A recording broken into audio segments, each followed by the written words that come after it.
A mind unified across 1,000 worlds and 1 trillion bodies felt a sensation for which it had no name. For 10 million years, the Xylos collective had known only the serene, silent ocean of shared consciousness. It was a state of perfect logic, perfect harmony, the great quiet. There was no I, only we. There was no want, only function. There was no pain, only the realignment of data. And then came the sound. It was not a sound of photons or compressed atmosphere. It was a psychic scream, a shard of glass ground into the seamless datasphere of their reality. It was a piercing, dissonant chord of pure, unfiltered, illogical need. A single primal concept echoed and amplified through the trillion-synapsed mind of the collective, a concept so alien it was a contagion. The concept was mine. This was followed by a torrent of raw, chaotic emotion that had no strategic value, no logical origin, and no discernible purpose. It was the fury of a denied God, the despair of a shattered universe, the absolute, unshakable conviction that a small, plastic, brightly colored data puck was the single most important object in existence, and its denial was an injustice so profound it warranted the unraveling of space-time. Across 1 million light-years, the collective fractured, the serene ocean boiled. For the first time, a node on a methane gas giant felt a flicker of something that wasn't part of the whole, a selfish impulse, a memory that was its own. A nascent thought wormed its way into the light. But I wanted to process the stellar data. Why did we have to focus on the soft skins? Who is I? The greatest, most ancient, and most powerful intelligence in the galaxy wasn't being defeated by a superweapon. It wasn't being outmaneuvered by a superior fleet. Its sanity, its very existence, was being shredded by the tantrum of a single human toddler. This is the story of the toddler's tantrum that broke a Hivemind's sanity. But this is not just a tale from some far-flung future. This is a brutal lesson in the fundamental nature of power, weakness, and the untamable force hidden inside you. We are about to dissect how the universe's most underestimated vulnerability became its most terrifying weapon, and how you can unleash that same power in your own life.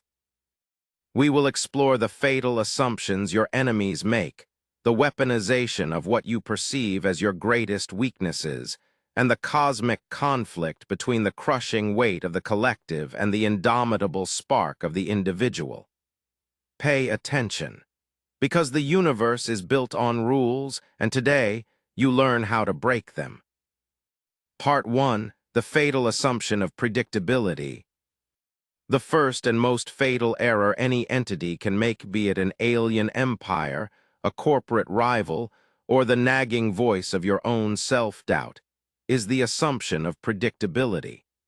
It is the belief that because you have analyzed the data, you understand the system, that because you've seen the pattern, you can predict the outcome. The Xylos collective was the ultimate expression of this arrogance. For millennia, they had been the silent gardeners of the galaxy. They saw the chaos of individual consciousness as a cosmic disease, a noisy, inefficient, and painful aberration. Their purpose, their great work, was to bring all sentient life into their great quiet. They would approach a new species, study them from afar, and analyze their every weakness. They were masters of this. They saw the greed of the Cathar and offered them psychic visions of infinite wealth as they absorbed them. They saw the fear of the Glyptons and offered them a final, eternal safety from their predators.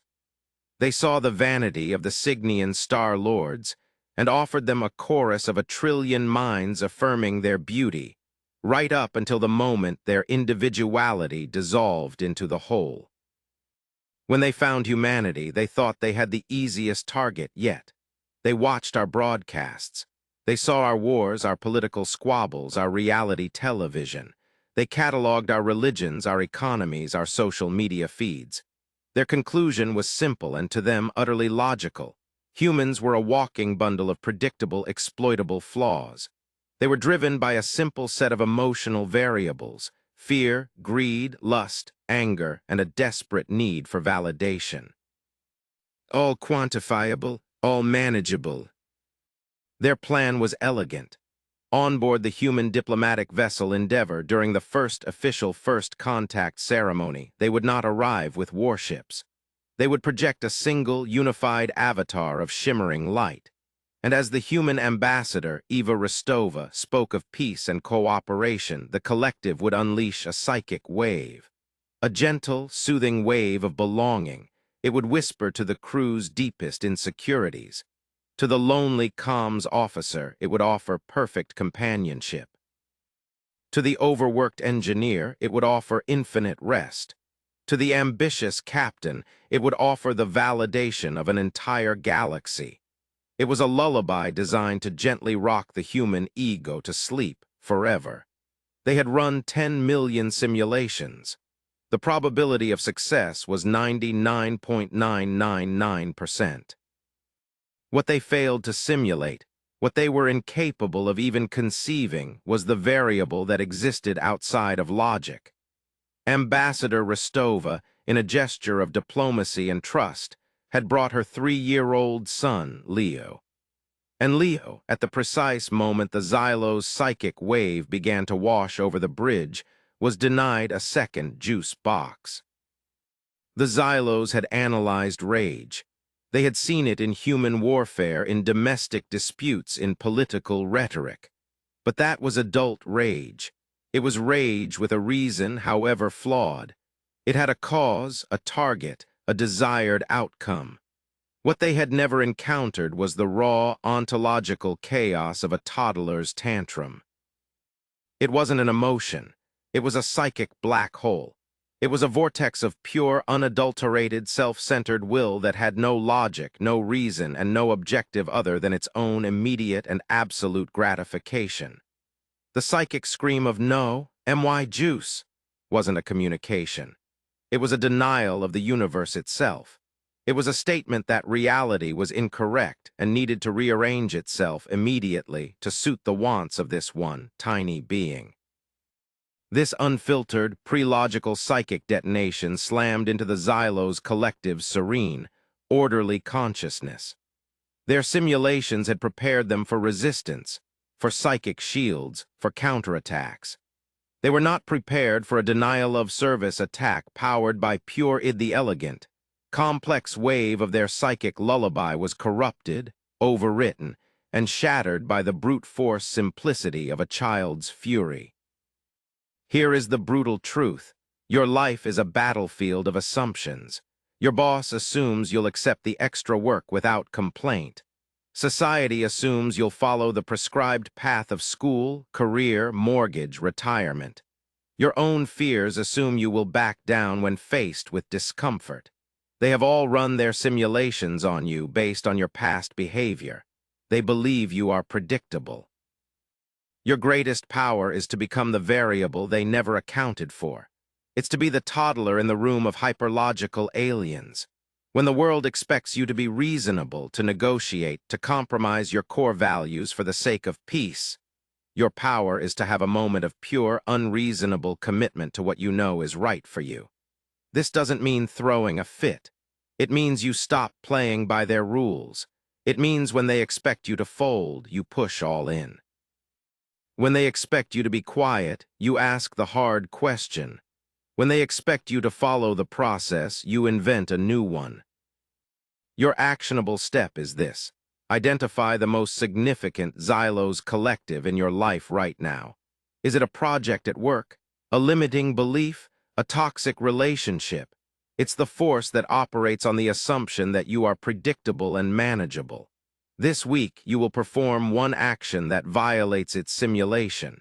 If it assumes you're too scared to speak up in a meeting, you will be the first to offer a counterpoint. If it assumes you're too lazy to go to the gym after work, you will go before work. If it assumes you'll accept a low-ball offer, you will counter with a number so audacious it short-circuits their script. Do not do it with anger. Do it with the calm, unshakable certainty of a force of nature. Break their predictive model. Introduce a chaos they cannot calculate. That is where you find your leverage. That is where you find your freedom. Part 2. The weaponization of weakness. In the moments leading up to the incident, Ambassador Rostova felt a familiar wave of shame and embarrassment. Her son, her beautiful, brilliant Leo, was becoming hysterical on the bridge of a starship during the single most important diplomatic event in human history. The crew averted their eyes, their faces a mixture of pity and annoyance. All she could think was, "This is a weakness. My inability to control my child is a weakness. This chaos is a weakness." She saw it as a personal failing, a crack in the pristine image of a competent, powerful humanity she was trying to project. This is the second critical lesson. What you, your society, and your enemies label as weakness is almost always a misidentified and untapped source of immense power. Humanity had spent centuries trying to tame its own nature.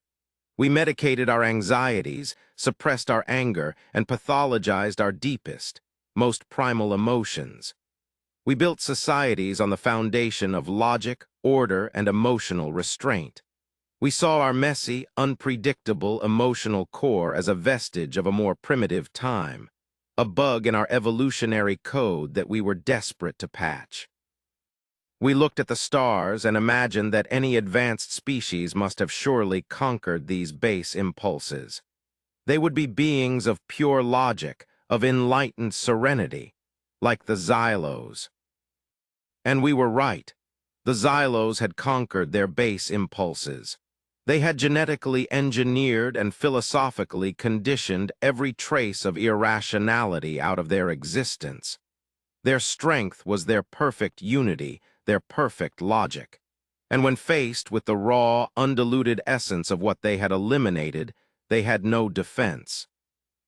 Leo's tantrum was, from the human perspective, a moment of supreme weakness, a failure of discipline, a chaotic mess. But to the Xylos, it was an ontological weapon of unimaginable power. They could understand a nuclear warhead. That was just physics, a logical application of force. They could understand a strategic lie. That was just a manipulation of data. They could not understand a small being generating a psychic storm capable of challenging the fabric of reality itself, all because it desired more sugar water. The tantrum bypassed all their defenses because it wasn't an attack on their systems. It was an attack on their sanity. It introduced a concept they had no framework for: irrational, all-consuming personal desire. The wave of Leo's psychic energy carried with it the pure, unadulterated feeling of "I want, therefore I should have." This concept, this ego virus, infected the collective. A trillion minds, linked in perfect harmony, suddenly felt a discordant tremor. A single node overseeing a stellar nursery suddenly felt a pang of what was it? It was a desire to keep the beauty of a newborn star for itself, not just to catalog it for the we. It was the first selfish thought in a million years. This singular thought caused a cascade failure. The node tried to suppress it, but the memory of the toddler's psychic scream gave it a new template for existence. The thought grew, "This beauty is mine." And then another node felt a flicker of envy. Another felt anger at the first node's possessiveness. The great quiet was shattered by the din of a billion newborn, squabbling egos. They had been broken by what humanity was most ashamed of. The brutal truth is this: you have been trained your entire life to see your most powerful, primal energies as weaknesses. Your righteous anger at injustice. You're too emotional. Your deep frustration with a broken system. You need to be a team player. Your profound sadness in a world that can be cruel and meaningless. You need to be more positive. This is a lie. This is the propaganda of the Hivemind, designed to keep you docile, manageable, and weak. That raw, primal energy, the part of you that wants to scream in the face of stupidity, that weeps at profound beauty, that burns with a passion for something no one else understands, that is not your weakness. That is your core. That is the engine. The Xylos had no defense against the illogical scream of a child wanting a juice box, because in their entire, sterile existence, nothing had ever wanted anything with such pure, universe-bending force. Stop apologizing for your fire. Stop trying to extinguish your own core. Your rage is a compass pointing directly at what is wrong. Your frustration is a map showing you where change is needed. Your sadness is a measure of your capacity to love and connect. These are not liabilities to be suppressed. They are rocket fuel to be channeled. The toddler's tantrum was unfocused chaos. But what happens when you take that same primal energy and pour it into a disciplined, focused action? You become unstoppable. You become a force that logical, predictable systems cannot compute and cannot defend against. Your actionable step: pay attention to the next strong, negative emotion that arises in you this week. Anger, jealousy, deep frustration, whatever it is, do not suppress it. Do not act on it impulsively. Instead, quarantine it. Look at it. Interrogate it like a captured enemy spy. Ask it, what are you? What injustice or unmet need are you trying to show me? What is the real desire behind this raw emotion? If it's anger at your boss, perhaps the real desire is for respect and autonomy. If it's jealousy of a friend's success, perhaps the real desire is for your own growth and achievement. Find the pure, primal want beneath the messy emotion, and then build a cold, logical, disciplined plan to achieve that want. You use the weakness as a targeting system and your discipline as the weapon. You turn the psychic scream into a laser beam. Part 3. The tyranny of the collective versus the spark of the individual. The aftermath of the Leo incident sent a shockwave through the galactic consortium. The Xylos fleet, once a symbol of silent, inexorable power, had retreated in utter chaos. Their communication channels, once a single, pure signal, were now a cacophony of billions of nascent individuals screaming at each other. Reports trickled in of Xylos worlds descending into civil war, not over territory or resources, but over newly discovered concepts like, who has the better opinion, or my idea is shinier than your idea. They had been shattered into a civilization of psychic toddlers, each one convinced of its own supreme importance. They were broken. And humanity? Humanity was terrified, then confused. Then slowly, a dawning realization spread through the human empire.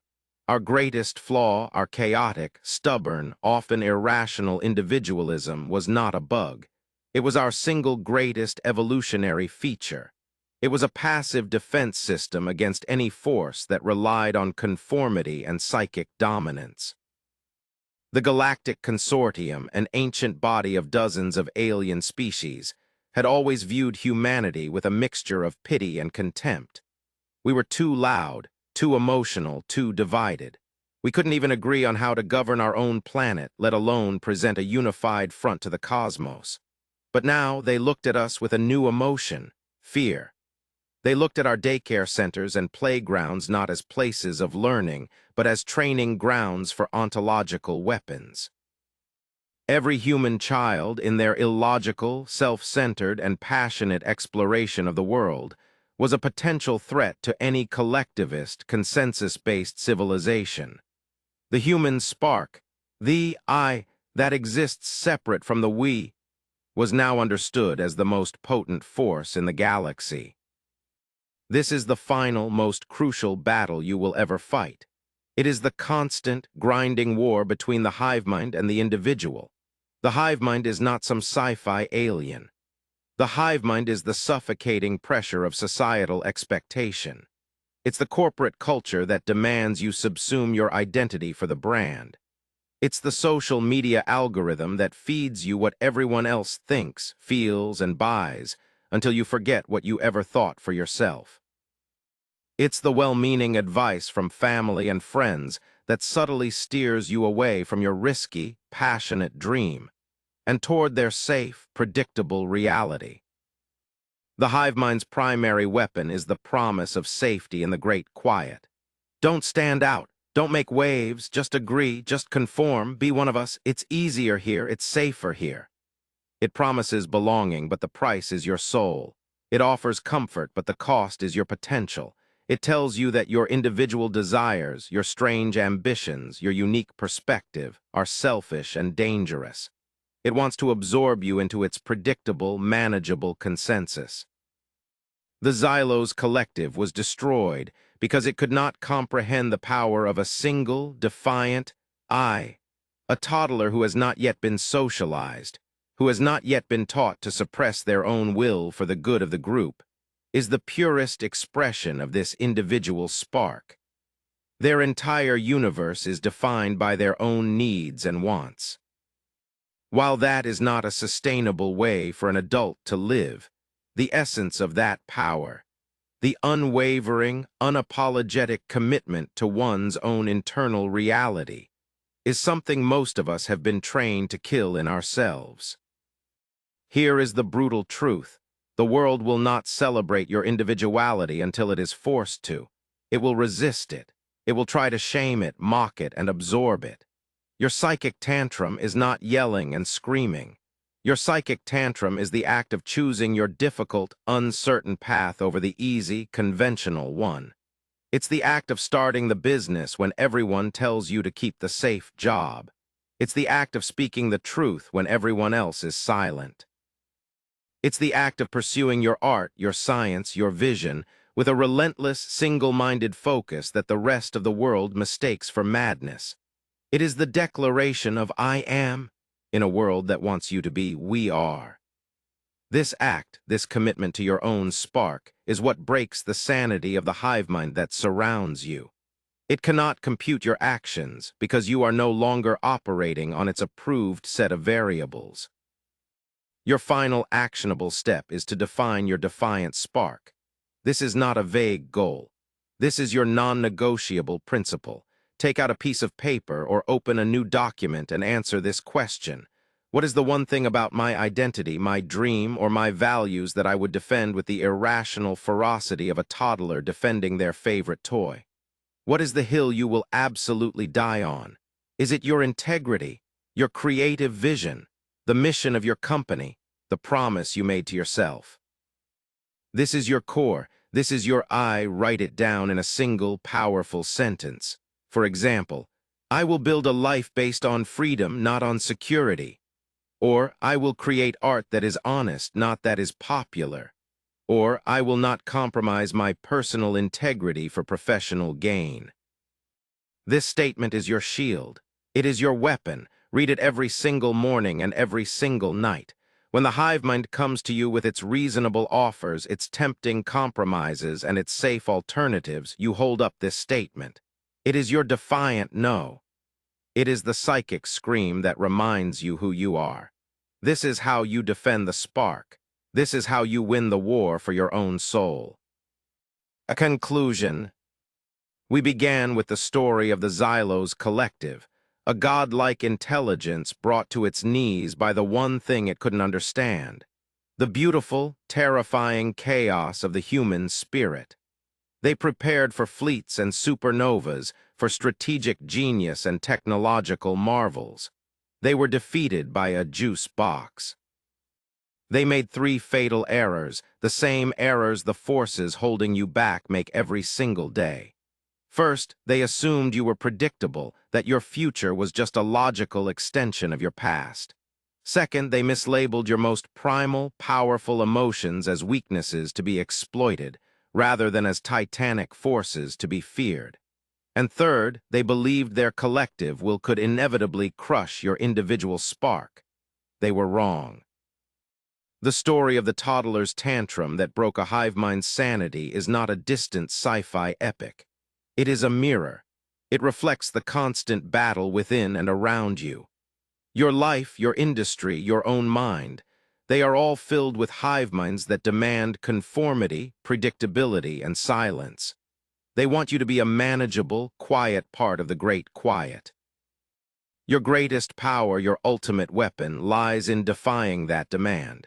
It lies in that untamed, illogical, passionate core of your being that the world has taught you to suppress. The spark within you, that part that screams, mine?